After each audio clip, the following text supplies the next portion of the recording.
Hi, welcome to Divine Time. I'm Missy Sunseri. I'm your host. Today we have a very special guest, Melissa. Hi, Melissa. Hi. And today we will be actually contacting her past dog named Frankie. We're really looking forward to this.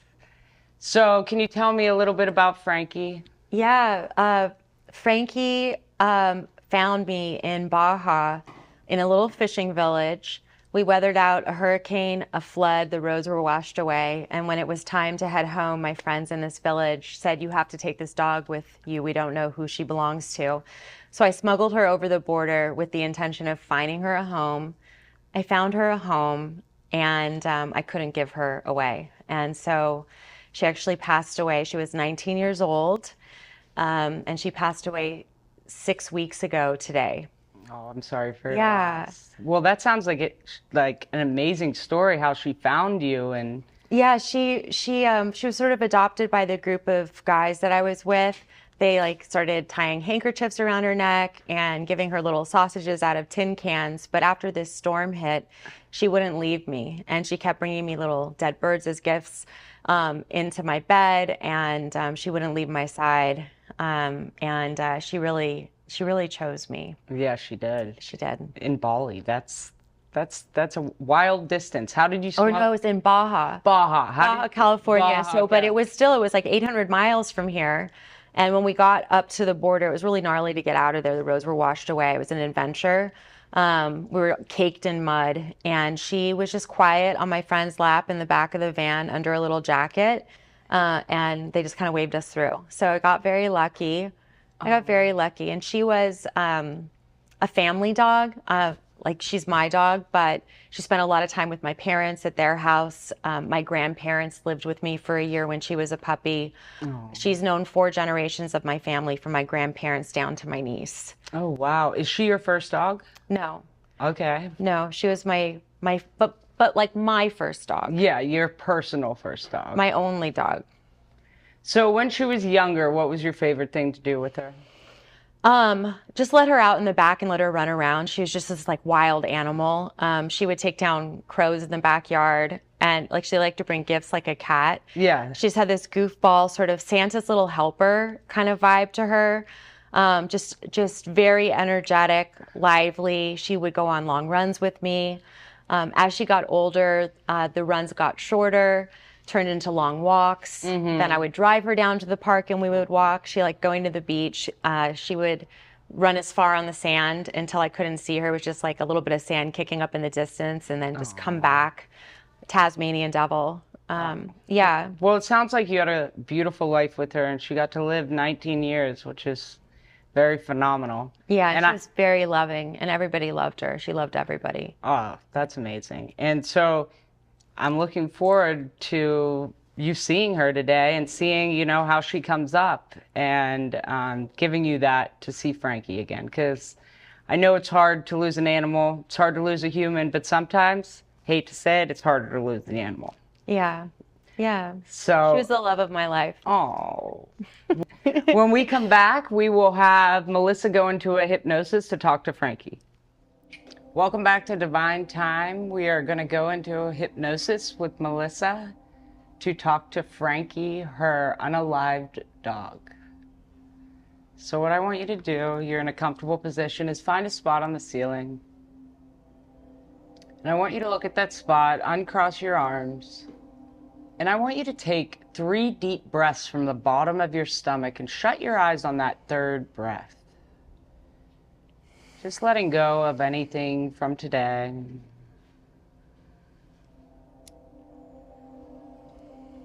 And during this process, your mind may wander, but just come back to my voice. So I want you to imagine this beautiful, beautiful yellow color spinning above your head. And it comes right into the crown of your head, and it starts to relax those forehead muscles. Feeling your eyes getting heavier and heavier, your cheeks relax. You might have the sensation or the feeling to swallow. Feeling your jaw release. As that calming yellow, relaxing light comes down over your shoulders. coming down into your arms, into your hands, back up into your chest. This calming, relaxing yellow light coming down into your upper back, into your lower back. Just giving yourself permission to relax. Noticing that you are supported by that couch, and that couch is supported by the ground, and that you are here now, giving yourself permission to let go and relax. And that calming wave continues down into your stomach, releasing your hips, down into your quads and hamstrings, into your shin and your calves, coming down into your ankles and into your feet. Now I want you to imagine little faucets on the end of your fingers and toes, and I just want you to take a nice deep breath and push out anything left besides that calming yellow light. Now I want you to imagine in front of you that there's this beautiful staircase. And this is your staircase. It has some nice armrails. It has 21 stairs. We're gonna walk down. And every step we take down, we're just gonna go into a more calm, relaxed state. So we're gonna go down on 20, 19, 18, 17, 16, 15, down 14, 13, 12, 11, 10, 9, 8, 7, 6, 5, 4, 3, 2, 1, 0. Deep sleep. Now, I want you to notice that there's a door in front of you. Imagine this door, and I want you to look at what it's made out of. And this is your door to your outdoor place, your garden, your field, whatever comes to you. And look at what this door is made out of, what color it is. Maybe there's something hanging on it. And we're gonna walk through this door on 3, 2, 1, 0. Deep sleep. Anytime I say deep sleep, you just go into a calm, more relaxed state. Now I want you to look around and look at all the greenery. Look at your garden. Look at the colors. You might even hear birds. Smell the freshness in the air. Feel that relax and calmness energy of your place. And I want you to notice that there's a path in front of you. And we're going to walk on this path. And while you're walking on this path, continue to look around. Look at the different types of trees. There might even be mountains in a distance. And continuing to walk on this path,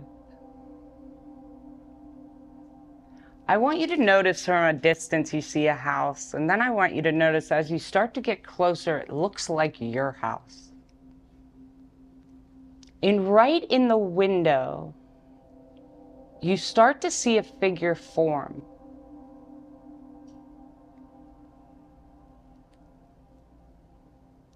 And while you're walking closer, you start to be able to see Frankie in that window.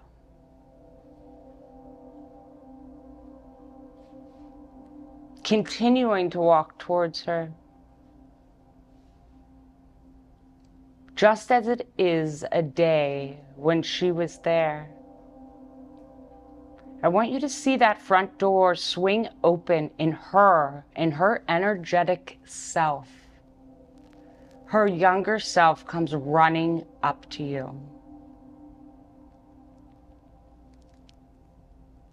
Embrace her.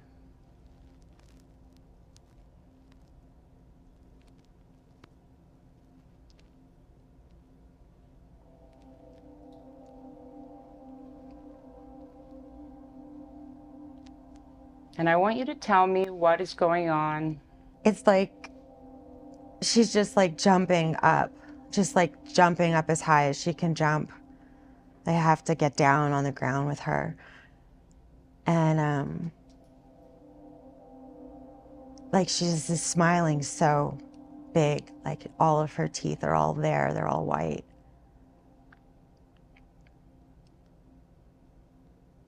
She just has so much energy. And there's so much grass, like along this path, it was just a beaten down, like dirt grass path, kind of winding to the house. And she's just like running out and in circles and coming back. She likes to jump up and put her paws on me. There's just a lot of energy. Because she's excited to see you. She's so good. Now, once she calms down a little, I want you to ask her about her last times being alive. And was she in pain, and was it time for her to go? I would just, Frankie's like, was it okay? You know? Yeah. And were Poppy and Mom there for you? So I feel like this tingling in my toes. Like she's just so magnificent the way that she is right now. So another question you had for her is she in a good spot? Is she happy in her spot that she is right now? I mean, she's so happy right now. Like I worry it was so hard at the end. She couldn't even stand on her own, and she's just like running around so easy.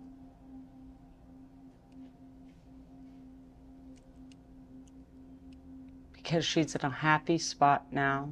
And does she show you when she's around by any signs that she wants you to know, to look out for? Yeah. She was with me by the daisies on the side of the house.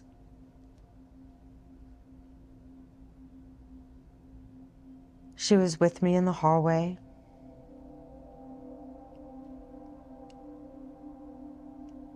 When she's with me, it's like a vibration in my hands and my feet and my legs. Beautiful. Like I can almost feel like kissing her head. Give her a kiss on the head. It's so wild. She's so okay. Is there anything she wants you to know? That she wants me to be okay. Ask her if she would considering coming back to this earth again. Through another dog. She said no. But she'll always be there with you. She's gonna wait there for me. Oh yeah, she will. Anything she wants you to know. She wants me to take her back to Baja. She wants you to take her back to Baja. To go back to Baja. To spread her ashes at Baja? Yeah. Is there a certain spot? She just showed me this like beach there. Okay. It's where like the saguaros run down to the sea. And it's not where I found her. It's further south.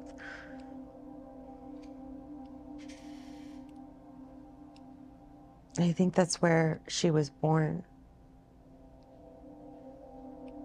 Beautiful. Is there anything you want to ask her? Honestly, no.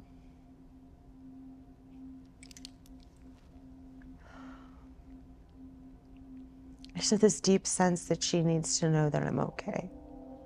So tell her. I'm okay. I'm okay, my Frankies. It's okay, let it out.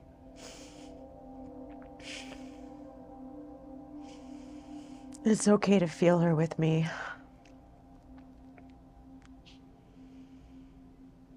She is your little guard dog spirit.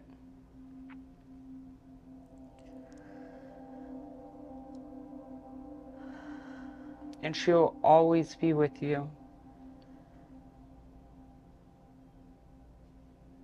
She's so big. Healthy. She's like dwarfing everything else. Now I want you to ask her if you can come back and see her.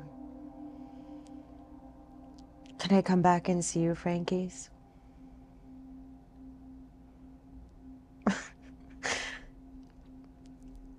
It's so weird. She like ran away.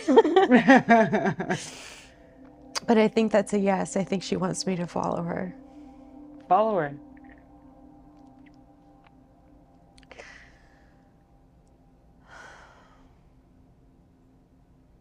I think it's yes. She wants me to come back. She wants you to come with her. To come back. Well, I want you to give Frankie a hug and tell her that you will come back. I'll come back, my Frankies. Oh, I love her. She loves you.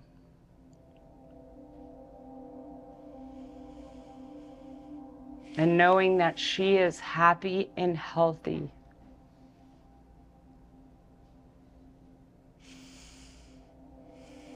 And not struggling anymore physically. Where her body matches her energy.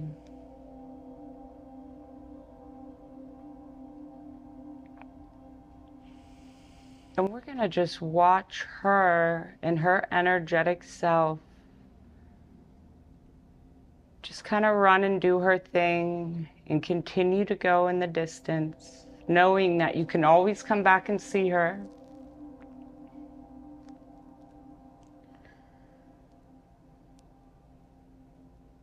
Yeah, it's like I'm walking with her on this path. Okay. And it just goes deeper and deeper.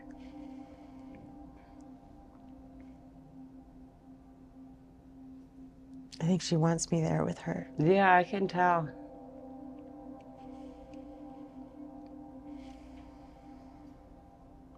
So tell her you will come back. I'll be back, Frankies. And thank you for showing up today. Thank you, Frankies. Thank you, my girl. We're just going to watch her go away, knowing that you're coming back. And I want you to just take a nice deep breath in and a nice audible exhale out.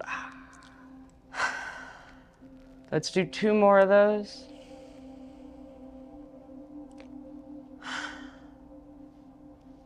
On zero, feeling yourself very and mentally and physically calm and relaxed. On 1, feeling yourself starting to smile because you just got to see the love of your life. On 2, the harder you try not to smile, the more you will smile. On 3, just feeling love and gratitude in your heart. On 4, wiggling your toes and fingers and remembering where you left your body. And on 5, eyes open, wide awake. 1, 2, 3, 4, 5, eyes open, wide awake. And when we come back, we're going to talk to Melissa. Welcome back. We're going to talk to Melissa about how her hypnosis went. So how did it go?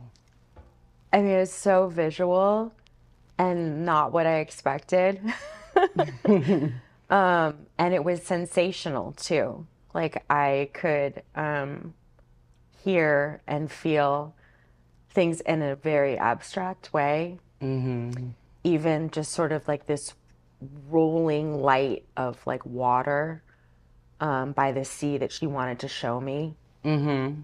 And I could feel like her presence get like really big, like eclipsing even like the sun behind her. Oh, wow. And just surreal, just surreal. And she was totally restored, which is like nice to see. And I'm surprised, like it was just like her and me. Mm-hmm.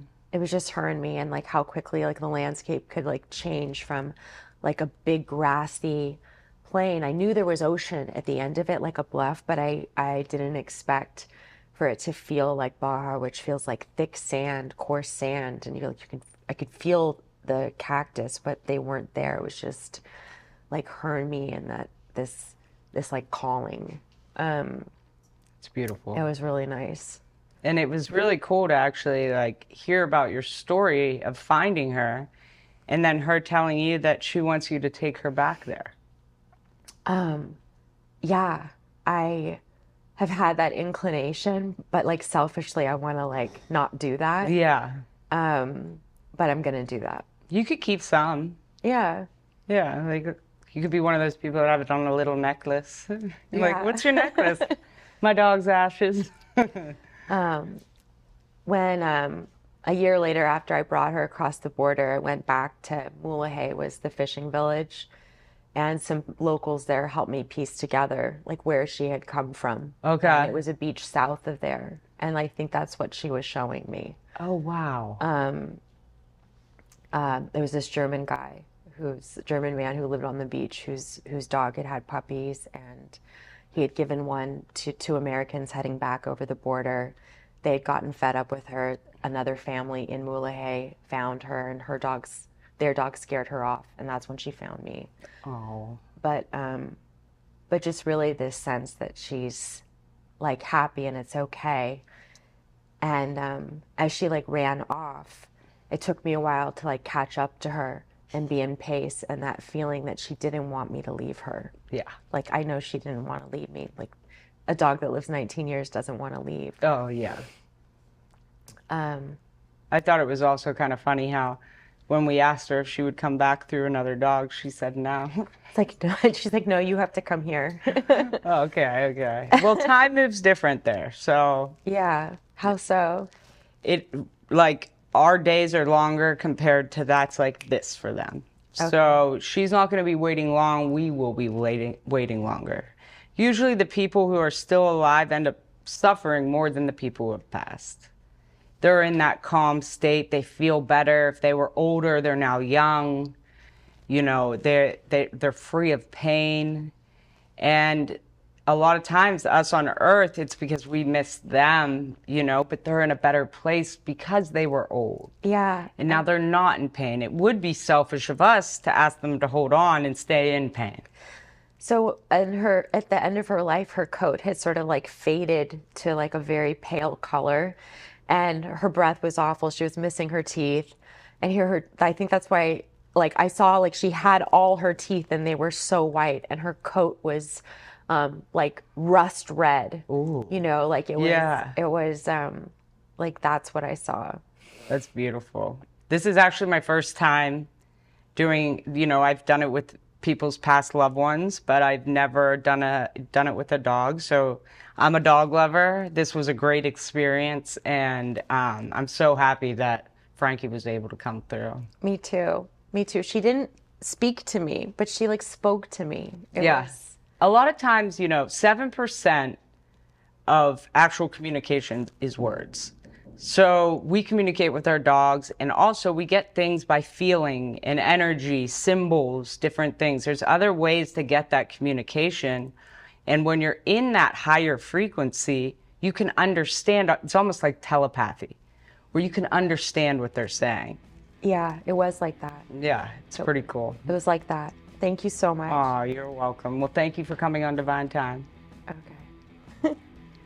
Thank you for coming on Divine Time. We look forward to you for the next episode. Enjoy your week.